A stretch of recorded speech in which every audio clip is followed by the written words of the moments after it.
cloud. Recording's activated.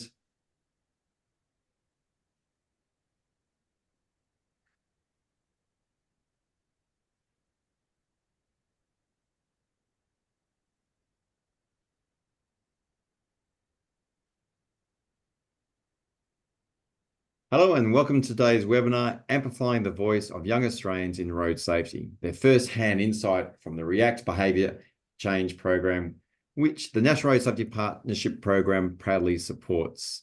Next slide, please, Andrew.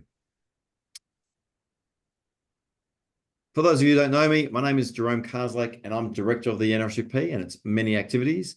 To find out more, please check out the NRSP website and register for our newsletter, or even better, follow us on social media, such as our LinkedIn page. Next slide. Today's session is going to go for around 60 minutes, give or take, and we've allocated around 40 minutes for the presentations and 20 minutes for questions. The webinar is going to be recorded and we'll be sending it out on Monday. There'll be a link to the webinar and the PowerPoint as well. Next slide.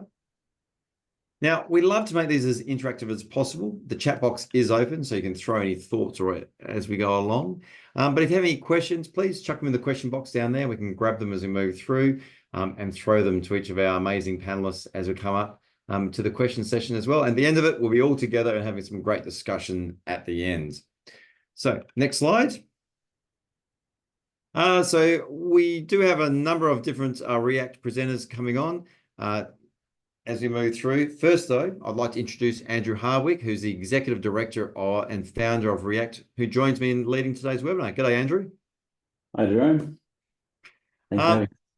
Andrew, it's been an absolute privilege that we're able to host today's webinar and sort of put it out there and share it with everyone so everyone can hear about the amazing things that REACT's doing. So let's hand over to you to do a bit of introduction and lead us into it all. Thanks, Jerome, and thanks for having us and great to see you all online. Jerome and the NRSPP have been committed partners since the inception of REACT, and their support has been pivotal. So thank you very much, Jerome, for all your support over the years. A little bit about REACT firstly. REACT is a peer-to-peer road safety education and awareness program. We bring in government and industry partners to work with design communication students, who you'll be hearing from today, who create campaigns to raise awareness and change the behaviours of 17 to 25-year-olds on the road in road safety issues where they're overrepresented. Starting in 2016, there's been over now 1,200 students complete the program as part of their curriculum, and nearly 50 million people have seen their campaigns on out-of-home digital advertising assets, and and across 5 continents where the program has run. Today, we have 3 students presenting their research and insights from completing the program this year, and I'm sure they'll show you the results of their hard work and their own campaigns on phone distraction as a pedestrian or a driver. So without further ado, I'd like to introduce you to Elena from Swinburne University. Elena, if you'd like to kick off. Thank you. Hi. Hello. All right, great. So hi and welcome to the REACT and NRS webinar. I'm very excited to be here. If you could go to the next slide, please, Andrew. Thank you. So I'll start off by introducing. Hi, I'm Eleanor. I was part of the team from Swinburne University. My team and I were presented with the challenge to create a campaign that was positive in nature and that would raise awareness amongst 17 to 25-year-olds about the effect mobile phones have on road safety. If you could go to the next slide, please. Thank you. So to begin, my team and I focused on 2 forms of research. First, we conducted primary research. So this involved a survey of 20 of our peers aged between 17 to 25 about their views on road safety and mobile phone use, both as drivers and pedestrians. We also performed some secondary research by reviewing articles and studies on phone use and road safety, and this really helped us to understand the relevant statistics and also get a deeper understanding of the issue itself. If you could go to the next slide, thank you. So having conducted that research, our primary research revealed that 63.2% believe it is moderately low risk to use a mobile phone as a pedestrian. 100% are aware that using a phone in a road environment is a moderately to incredibly dangerous behaviour, and 36.8% have had a near miss or crash involving a phone, And lastly, 100% no methods to reduce distractions caused by mobile phones in road environments. Our secondary research then showed us that there's an 80% increase in risk for those distracted by their phones for as little as 2 seconds while crossing roads. 20% of Melbourne pedestrians use a portable device while walking in Metro Melbourne, and 31% of those are distracted pedestrians were involved in safety critical crashes. In 2010, 1,500 pedestrians were treated in emergency rooms for injuries related to phone usage. And considering the rapid growth of mobile phones today, I'm sure that number is much higher now. So then based on all of that research, there was 3 key insights that we got. So the first one was that 63.2% of road users believe it is a moderately low risk to use phones as a pedestrian. The second was 100% are aware of methods to reduce phone-related distractions in road environments. So when we compared that 63.2% figure to studies on the road safety and mobile phone use, it became very clear that as pedestrians in road environments, there's a severe lack of awareness about the danger that we are putting ourselves in. And that's what led us, my team at Swinburne, to create our campaign that was targeted to pedestrians' behaviour. Next slide, please. Thank you. So that was Park It in Your Pocket. This addresses the ingrained phone habits of young pedestrians by encouraging them to park their phones before entering road environments.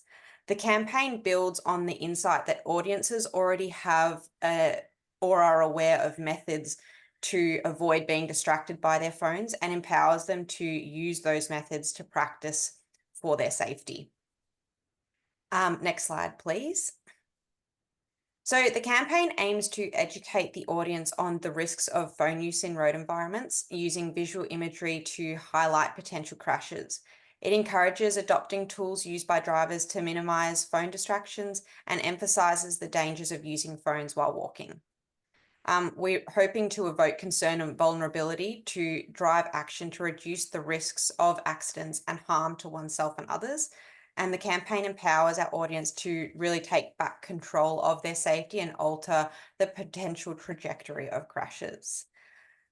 We offer a very simple action. So to put or park your phone in your pocket, making it easy to adopt a new behavior.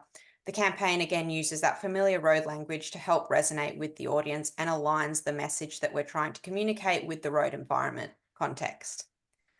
We really encourage the ongoing practice of pocketing phones by highlighting positive outcomes such as enhanced social harmony and safety.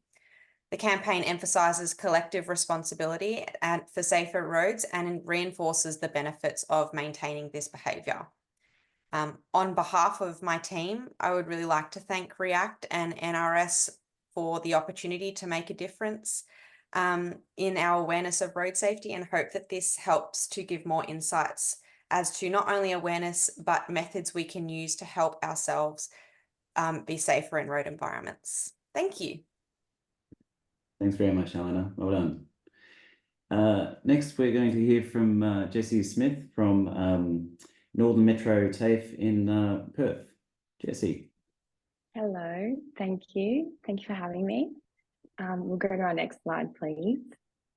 Perfect. So as Andrew said, my name is Jessie Smith. I'm from North Metro TAFE in Perth from Western Australia. We'll jump to the next slide, please. As everyone else really did as well, I did an extensive amount of surveys. Mine was from 25 people, sorry. Most of those were from an online form.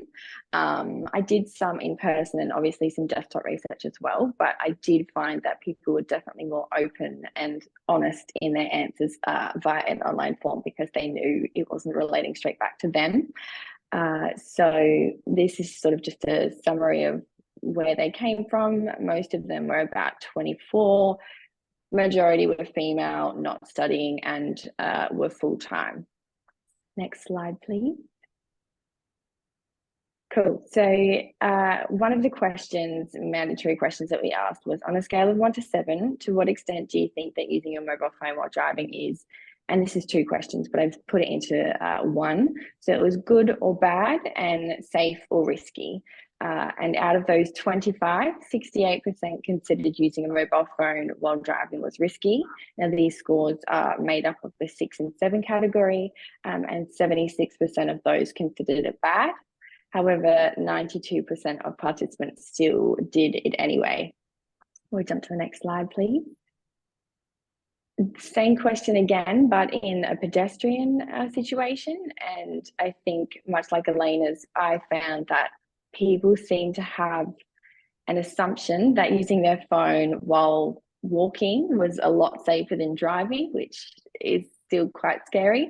So out of those 25, 45% of them neither considered it good or safe nor bad or risky. Another interesting insight I found out was that a lot of people don't actually know the extent of what the fine is for being on your mobile phone while driving. I had 50% say yes and 50% say no. And then this is just a little collation of the answers that I received. So some of them got them right. Some of them very straightforward, saying no idea, which, yeah, I think there needs to be a bit more maybe awareness about how much you're actually going to be out of pocket if you use your phone while driving. Also, I'll just preface, this one was out of 10 participants rather than the full 25. So we'll jump to the next one, please. Out of those 25, 52% had personal experiences of a crash or near miss caused by a mobile phone being a distraction, and 11 out of the 13 of those were actually the ones at fault of using their phone that caused the crash. When I asked people what they used their phone for, majority of them said changing songs. However, there was other factors like using your maps, 22%, which is a quite scary percentage, texting. Someone said Snapchat, which is also quite terrifying, and phone calls as well was a large portion of that. So we'll jump to the next one, please. I then asked them what would prevent you from using your mobile phone. A lot of them said getting a fine would prevent them from doing it. Some even went to the extent of not having a phone at all or not taking it with them. A lot of them had, I suppose, their car doesn't have Apple Play or CarPlay. So if their cars had that kind of system, they would stop using it. Turning it off was another large one, and others said putting it in their bag. Some other comments I had were if they had self-control, if the road was unfamiliar, they'd feel safe not using it. If they had queued their songs or playlist, or one person said they would put it on Do Not Disturb. So we'll go to the next one, please. And then this is kind of what led me to my campaign. So out of those 25 people, 100% of them were aware of the distraction that mobile phones cause. And these are some of the remarks I got from people saying that they were aware that it puts others at risk. It only takes a second to crash. It takes our focus off the road. It's unsafe and dangerous. But then when I asked them, why do you feel it's important to still use your phone?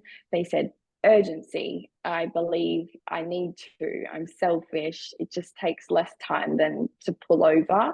I'm impatient. I feel like I need to respond to someone, or someone even said boredom while driving, which is another quite scary factor. And then I had this one beautiful person who said, I really just don't need to. The world can wait, or anyone trying to get in contact with you can wait. And this is where my campaign came from. So we'll jump to the next one, please. So I deep dived into a bit more research, and I found that us young people, we use our phones like it's our third arm, honestly. Like the daily average screen time is 6 to 7 hours, which is a huge portion of people's day. So my key insights from all of this was young Australians feel more connected than ever, thanks to this digital age and social media. We now feel pressured to respond to people immediately, and we've made a habit of being digitally connected to friends and family all the time. But my campaign is that the world can wait, that there's nothing really more important than your safety on the road. So let's go to the next one, please. So this is my campaign, and I will just preface this isn't quite live yet, so you will have to wait a week to see it in person. So please don't share this yet. But my campaign was, I was much thinking of my target market because I'm just scraping it now.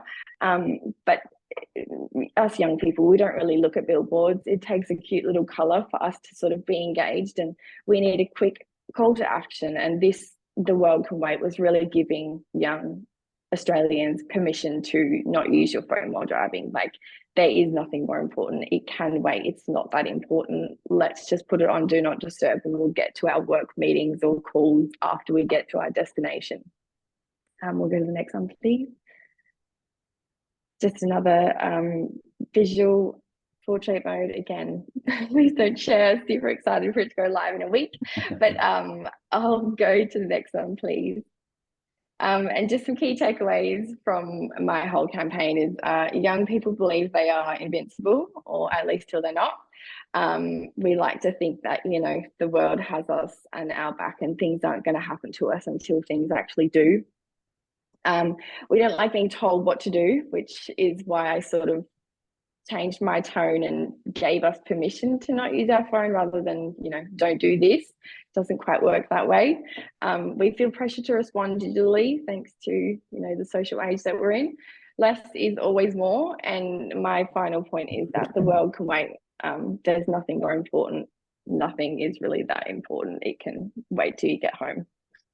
So next slide. That's all. Thank you. So there's a little QR code for my LinkedIn if you want to join, but thank you so much.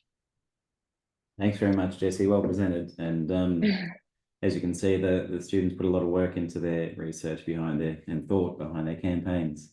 Taylor, if you'd like to go next. Thank you. Beautiful. So if we can, there we go.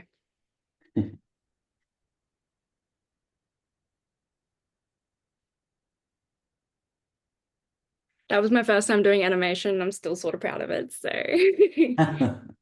okay. So good morning, everyone. As Andrea said, my name is Taylor. I am based in Queensland. I go to QUT. I'm actually an online student, so I'm based in Toowoomba. Today, I'll be outlining the research I undertook in the React program, the key insights, and how I got to my final campaign, which was that chicken walking across the screen. I promise I didn't just show you a chicken for no reason. So if we can go to the next slide, please. So to quickly touch on the proposal, the brief, like what Andrew said, it is about mobile phone distraction for those between 17 to 25-year-old. React wanted us to make an engaging but positive campaign to raise awareness of the risks behind using your phone as a pedestrian or driver. I was instantly inspired to do pedestrians. So today I will be focusing mainly on pedestrian. So if we go to the next slide, please. So for this campaign, the 17 to 25-year-old age bracket was important because it really does show their connection to their mobile phone devices and how much they rely on it in their daily lives. They are quite inexperienced and impulsive. They have a very invincible mindset where they think it won't happen to me, but they're also uneducated as to the risks behind actually using your phone as a pedestrian. If we go to the next slide, please. I myself am in this age group as well, so it did require some self-reflection and think about my own behaviors around using my phone as a pedestrian. I use my phone as a pedestrian to admit, so I didn't really know the risks behind it, but so did peers, which I'll get into with my primary research in the next slide, please. So just like everyone else, I made up a survey. I made it on SurveyMonkey and I got the link and I sent it to the people in my close circle and then they spread it outward. This gave me a chance to get insights from those around me and develop my campaign even more to gain understanding. If I could have the next slide, please. So 20 participants, there was 55% male, 40% female, and 5% had said other. And there was a good range of those in that age bracket as well. Some did not study, 58% did not study, 55% work full-time, 40% part-time and not working. I feel like these are good things to have, just so then we know the priority of them needing to look at their phones. So if they're working full time, are they constantly checking emails? Like, what sort of relationship would they have with their mobile phone? If we could have the next slide, please. So to start off strong, the first question is, to what extent do you think that using your phone as a pedestrian while walking in road environments is risky? I've divided it into the two genders here, which I will relate back to in the secondary research. There is a point. There was a high percentage of males thinking it was somewhat not risky to use your phone as a pedestrian. And then female percentage was more higher, knowing that there is a risk behind using your phone. Could I have the next slide, please? Overall, there was 30%. Although a majority understood that it is risky to use your phone, 30%, although it's not a high percentage, it still does flag that there is a fraction of those in that age group that don't know the risks behind using your phone while walking on the road environments. So next slide, please. So next question was, based on your own experiences, how often do you think people aged 17 to 25 actually use their phone as a pedestrian? Both males and females lean towards always. They're always distracted. Age group wise, it was a little bit sporadic. Those between 17, 18 and 24 believe that it is risky, and that those in that age group agree that it is risky. But there were participants, mostly aged 19, 21, 23 and 25, that believe it was like they are somewhat never distracted. Next slide, please. So to summarize the key findings from the survey and the research that I undertook with the 20 participants, there was a higher percentage of males believing that it is somewhat safe, like it's not that risky to use your phone as a pedestrian, with females understanding that it is very risky. Overall, 30% believe it was somewhat safe to use your phone as a pedestrian. Both males, females, most participants all understood that it is like people in that age range are always distracted by their mobile phones. There was that little bit of a sporadic data with the age groups though. Can I have the next slide, please? So then this takes us onto the secondary research I undertook. So 40% of pedestrians are distracted by their mobile phones, which perfectly reflected the 30% from the survey I undertook with the participants. So the 40% absolutely checks out there. Teenagers and young adults are more likely to be distracted, which coincides with the target audience, being that 17 to 25-year-olds, they're always distracted. And it's funny to say that because the most common cause of these accidents is actually failing to do a simple head check, because they would be too focused on what is in their hand than what is around them. And to touch on why I divided it into two different genders, 53.6% of collisions were actually higher males. So males are more prone to be distracted and in these sort of situations where something goes wrong on these road environments as a pedestrian. Could I please go to the next slide? So here is my final campaign. It is a light, positive approach with that "why did the chicken cross the road?" Don't peck your feed, cross without a scene. It's just raising awareness to not look at your phone. Don't be like this naughty chicken and walk across the street when you're not meant to. Next slide. There I am, East Brisbane, up on a big billboard. Very surreal, very awesome. But I feel like this campaign absolutely does reach out to that target market, because everyone knows the joke, "why did the chicken cross the road?" But it also raises awareness and opens a discussion of, oh, like I'm not meant to be on my phone as a pedestrian. Last slide. There he is. So thank you. Sorry.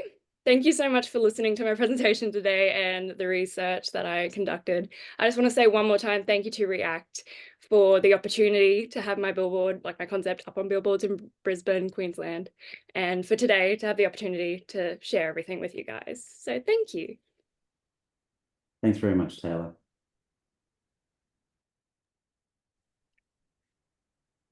That's absolutely fantastic, guys. I always love hearing the enthusiasm. That's why I think since I've been part of React since inception. It's been a privilege to see all the energy and creativity that comes through. And I must say, I think it's the first time I've ever seen a chicken in any of these ads as well. So it's great. And already, like Simone's already thrown us up saying congratulations to you all. So what I'd like to do now is just like to you, the three of you, how has it changed your attitudes, do you think, to mobile phone use, just personally?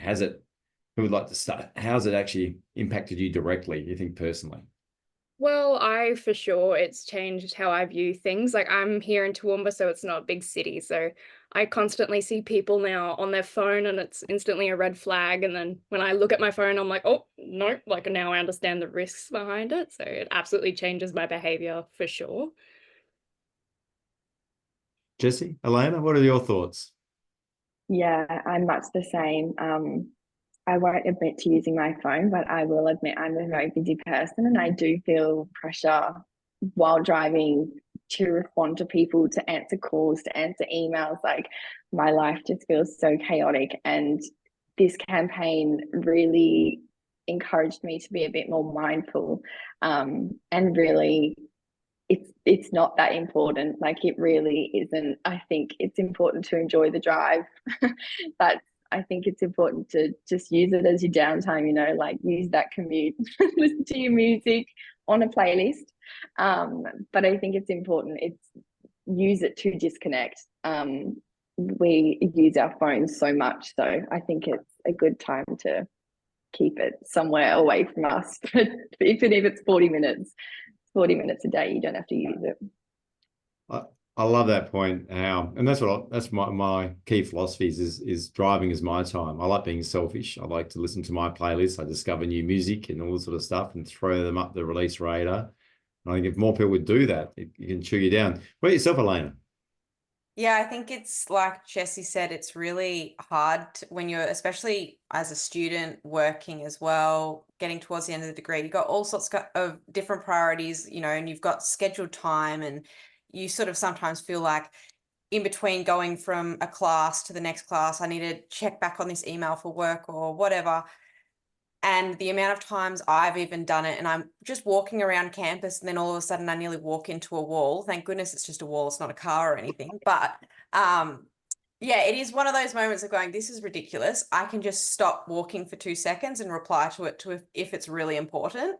And if it's not, then maybe I just pop it away and, get to where I need to go and then deal with it later. So yeah, I think it is also a case of just prioritizing and then yeah, even if you do, because I understand you do need to sometimes look at things and you've got that pressure of like, oh, I want to do this, but just, I guess there are tools, so use them sort of thing.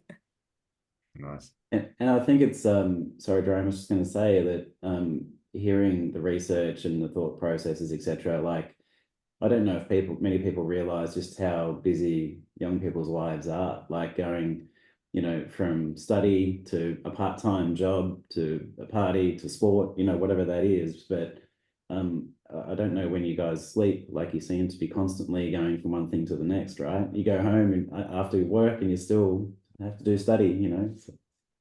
Yeah, sleep is definitely my downtime.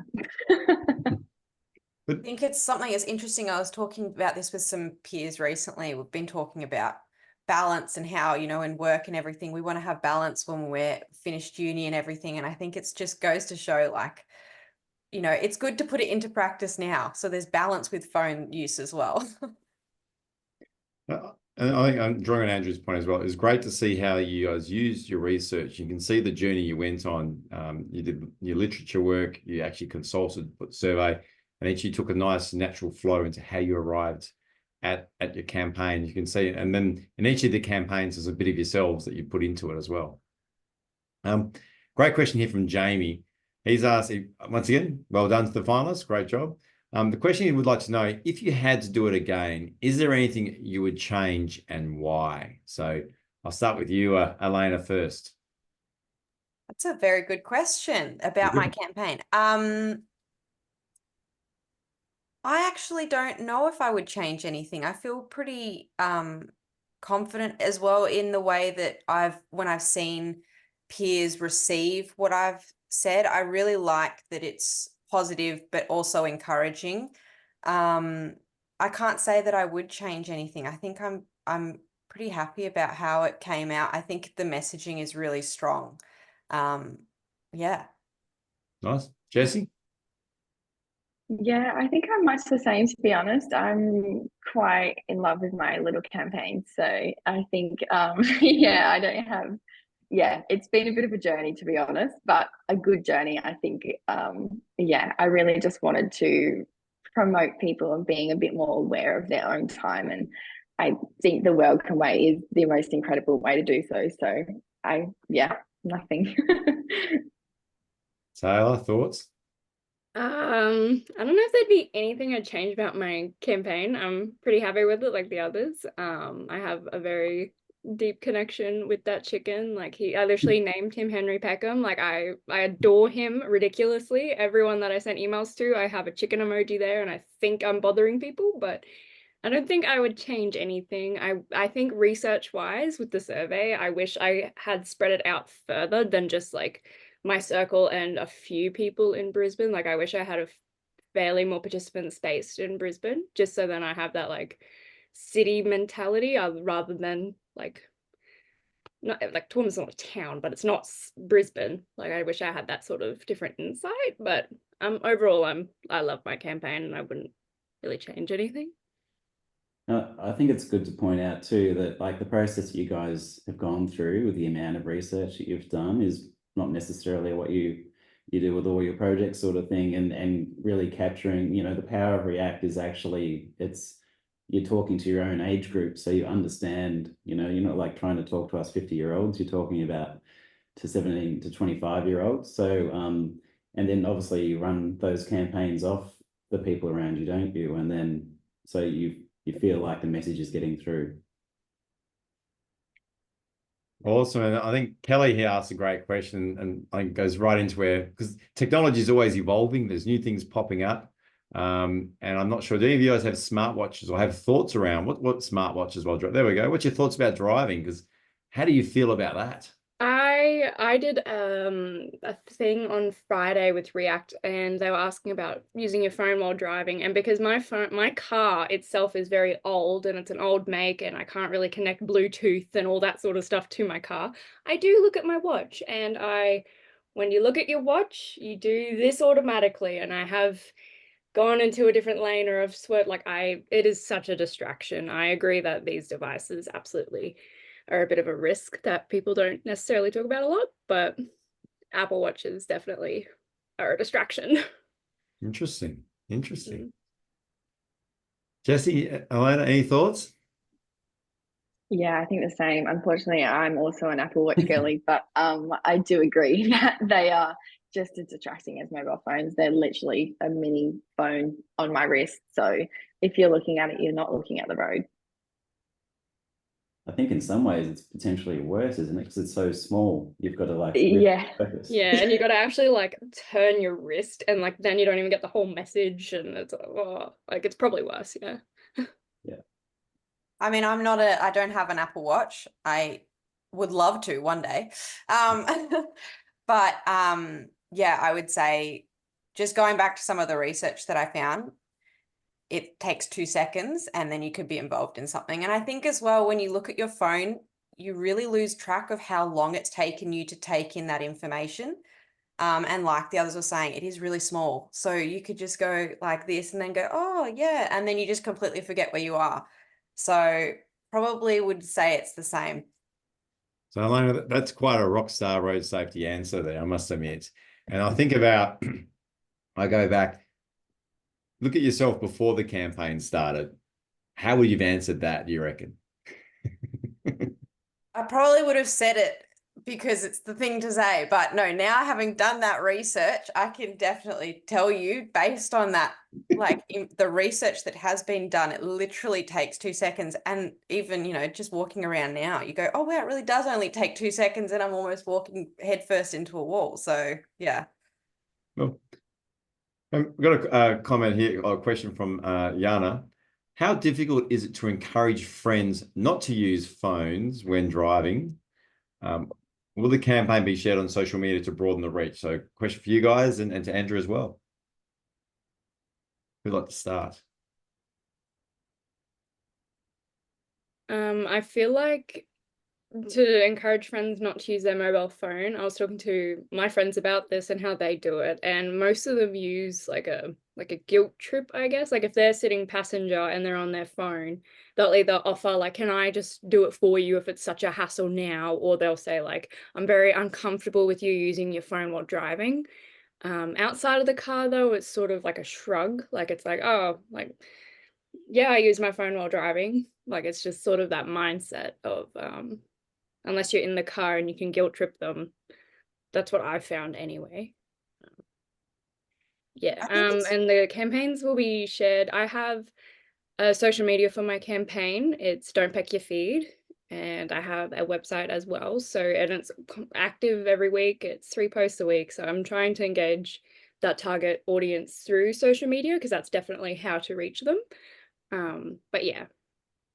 And we'll include them when the follow-up email goes out to everyone. We'll include the links in that as well. Beautiful. So Elena, you want to say something? I think it's a great question. Hopefully you have very good friends that are respectful, and maybe it's something that becomes a conversation before you get in the car and you say, hey, can you not use your phone while driving? And I think just setting up those boundaries is really important. Like anything in any sort of relationship you have, you got to have boundaries with them, and they've got to, if they're a good person, they should be respecting your boundaries. In terms of socials, my campaign doesn't have a social media page of its own, but React does have its own social media, which you can follow, and they're posting a whole bunch of updates up there about the campaigns as well as other campaigns as well, and other people that aren't here today to present. So you should definitely follow along to get more information. Thanks, Elena. Jesse? You should work for our PR, Eileen. Yeah, I think my answers are quite similar to the other two. I think I'm quite lucky. I'm probably the worst out of all my friends, to be fair. Like, and thank goodness for React, because I would probably still be just as bad if it wasn't for this campaign.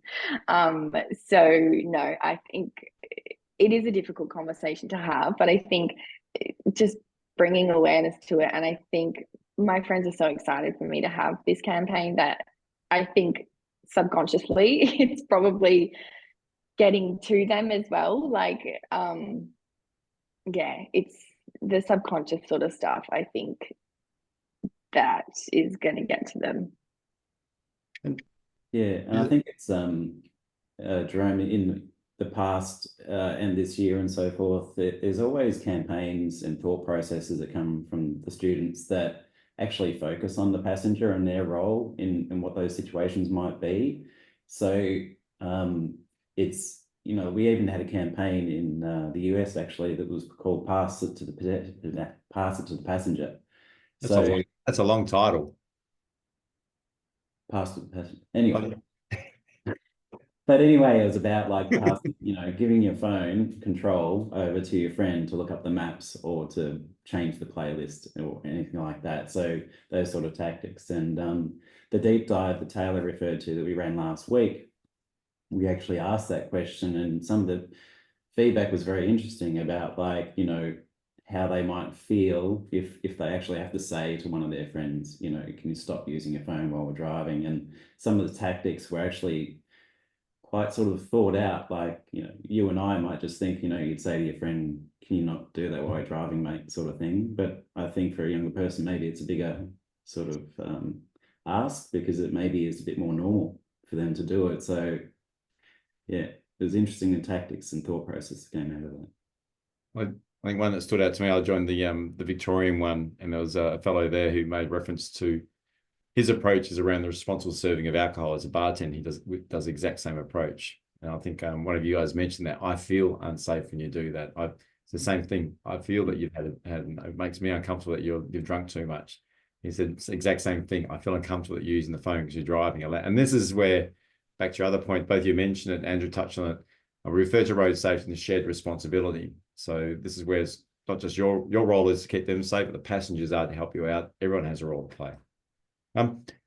Jesse, you made in your research that's drawing on, and we've got a couple of questions that have come in as well. You mentioned through your data, and then you said 92% still did it.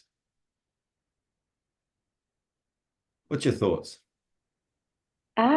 It's a quite scary thought, and I think that's one of my takeaways is that I say us young people, we really do think we're invincible, and that this just isn't going to happen to us. And that's when, you know, it isn't until something actually does happen that they're like, oh, this could happen to me. Like, actually, I should probably stop doing this, or maybe I'm not bulletproof, you know? I don't know where this mindset has kind of come from. I think maybe it's, I don't know, to be honest. It's kind of a teenage thought process, and yeah, lack of knowledge, lack of experience. It's a scary one. We all know the risks, but we just think, oh, it's not going to happen to me. So yeah. No. I think you hit the mark spot on there, Jesse, and that's what the research indicates as well. So that's why one of the reasons why Andrew is championed pulled this together to target this group. Would that be correct, Andrew? Yeah, look, I mean, I've got to say it's you know, hearing what Jesse just said then, like it's one of the great things is at least the participants that do the program change their awareness and behaviors. So that's a really positive thing. But I was actually going to ask you guys what you think, and not to put you on the spot, but what do you think it would make to change, you know, one of your friends or this age group? It obviously takes more than just a campaign, you know what I mean? So what do you think it would take for people?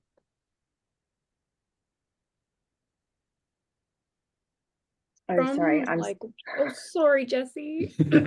From what I found at the deep dive, like what Andrew said, people found that the awareness isn't really out there. Like, yeah, the campaigns, like billboards, all those sort of things, but people were mainly saying when I was younger, there were more like commercial TV advertisements about these issues, and because people don't really watch commercial TV anymore, they kind of don't have that awareness or that way to get to them. And most people were saying things like, if it was more over my social media, or like if I was scrolling on TikTok and it was just like it popped up there, then I guess I would see it. But because I'm not watching commercial TV, I don't see that sort of thing anymore. So I think social media is definitely a good pathway to get through this target audience. That's just my opinion anyway. But yeah. Well, I was just going to say I've done another campaign for a university project, which was all about phone use and its impact on younger audiences' mental health. I think that it's so ingrained in our everyday that it's really hard for us to step away from it. So I think it's just having an awareness. We need to have an awareness of the amount we're using it. And yeah, I think that being able to being reminded of maybe how much we're interacting with it on a more regular basis, like Taylor said, through social media, something that we're consuming so frequently is what's really going to help raise awareness of maybe how much we're using our phones, and then when it's appropriate, maybe when it's not so appropriate to be using it. Nice. Jesse, anything else you'd like to add? Yeah, I completely agree with the girls, and especially Elena. I think it's difficult because young people don't really respond very well to scare tactics. And like I was saying before, like we don't like being told what to do. So I think there definitely needs to be almost a soft approach. And like Elena was saying, like just bringing the awareness of how much we do use our phones and giving people permission to not use it. Like, you don't need to respond to me right now. Hey, get back to me when you can. Or this social media thing is just, it's crazy. Like, people just feel like they have access to everyone 24/7, and that's not the case. And I think it's a wider world global issue that we're talking about. But I think, yeah, it's social media has really done us over a number, giving people access to us all the time. Like, I think we really need to reconsider how much we give people and how much people have access to us all the time. That's such a good point. And that's a good question. I'll just draw in that Vic's put up here in the questions as well, just build on that a little bit more and probably answer a bit more specifically. The assumption is often that young people are just on their phones interacting with social media, but it seems it's keeping up their busy lives, etc., work, study, etc. Based on what you've found, do you think that is correct for most people in your age group? Get right to the nub of it. I think there could be a good portion in both. I think it depends, to be honest, in my personal opinion, I think it depends on the industry, because I know I have friends who are workaholics like me, and there'll be some days where I don't touch my phone until 7 o'clock at night because I just, besides, I suppose, maybe work calls. But otherwise, there's no social media for me until I get to bed and I have my hour on TikTok. Whereas other people say maybe in like a warehouse retail sort of space, a bit less of a, I don't quite know how to put it, but different sort of industry, I suppose. I feel like they have a bit more leisure time and are spending a bit more time on social media than those, I suppose, like us girls who jam pack their day with part-time study, work, the whole thing. So yeah, I think it depends on people's lifestyle, to be honest. I think as well, just going off from what Jessie said, it's also the way that the world is kind of going is we've got technology in everyday life. So the way that maybe older age groups think of phone use and everything, I think what needs to be remembered is 17 to 25, most of our lives have been with a phone, with technology. So it's the way that we sort of now interact and how we go about our everyday life. So I don't think that it's fair to say that it's just social media. I think that it's, it's in every day. We use it for everything sort of thing, not just for looking at socials. I definitely agree. I think from like my survey, with so many working full time, they especially check their emails. I think that's something that I found a lot, especially around peers that work full time, looking at emails, looking on Teams, looking on all these different platforms on the phone just to keep engaged with what's happening. Because I'm a full-time student, I'm always checking my emails just in case. I feel like social media definitely is like a when I've got time, not more priority, but yeah. Just like the two girls, same. Can I just ask, and I know Elena's got a new job, but I don't know about the other two, but Jessie and Taylor, but like in a work context, whether it's now or in the past or what have you felt pressure or expectations that you need to be reachable or respond quickly or something like that from a work context? Absolutely. Not in my current job, but when I was in retail, there was definitely like WhatsApp group chats, needed to answer to the manager instantly in case we needed to come in, or there was definitely like the pressure of you need to respond to this group chat if anything is happening, or answer to the store manager. Like when I was in retail, that was definitely a pressure that you had to have. Also with even putting in like shifts, or there's now apps for that sort of thing. I know when I worked at Mecca, they had 3 different apps, one for pays, one for putting in annual, and one for like putting in shifts. Like there's always more work stuff on mobiles now. Nice. Sorry. Go, Jessie.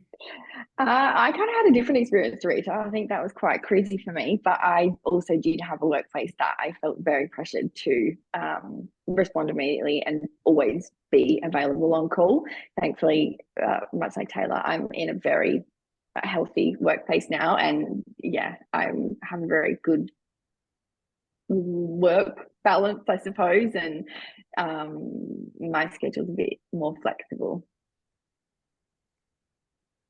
I was just going to say as well, just going off what the two said, not so directly to do with maybe a workplace putting pressure, but I think as well as a student, there is a pressure that, especially when you're trying to get into the workforce and you're applying for jobs, or there are opportunities that are being put up through the university, there's like this pressure that you need to take advantage of those. And so at least for me, it's always a thing of like, be first in, best dressed, be responsive, get back to people, like go above and beyond sort of thing. So there's that sort of pressure to perform. And I think that that comes down to then, you know, I have to respond quickly. I have to get back to them and they need to prioritize this. So yeah. Nice. Got two questions here we'll throw at you, and then we'll probably be coming to the end. I've got one last question to close out. So Ione gives you a great work. Elena, Jesse, and Taylor, awesome campaigns. Each of you is a road safety champion. Isn't that great feedback? Could you share your thoughts as to what you would say to someone embarking on their React journey next year or in years to come? Any lessons learned and any particular highlights you'd comment on? Big question. I only have positive thoughts for my React program. Like with QUT, I had an amazing array of other students that had great ideas, but also speaking with different industry partners was amazing, like talking with Ione.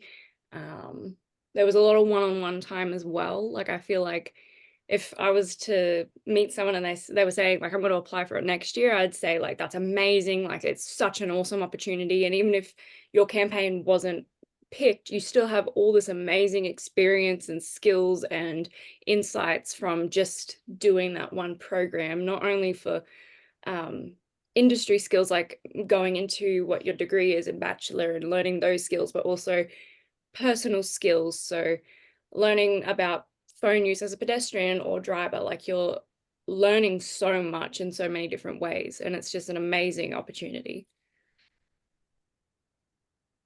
Well, I was part of a team of people. It wasn't just me. And thank you again for your lovely comment about the campaign. I'm glad that you like them.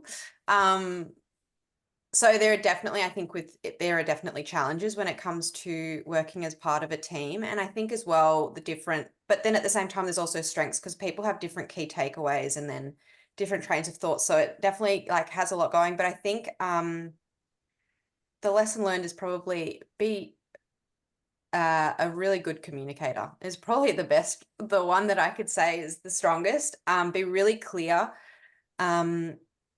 I think as well, I remember when I presented, because our team had to present our initial pitch to Andrew and some of the partners, and we were the first team to go up and we did our spiel about the campaigns that we were potentially going about. And then we got one or two questions and then we left. And because we're the first team, sometimes you're the first team, you don't get a whole bunch of, you know, everyone's sort of warming up in the room.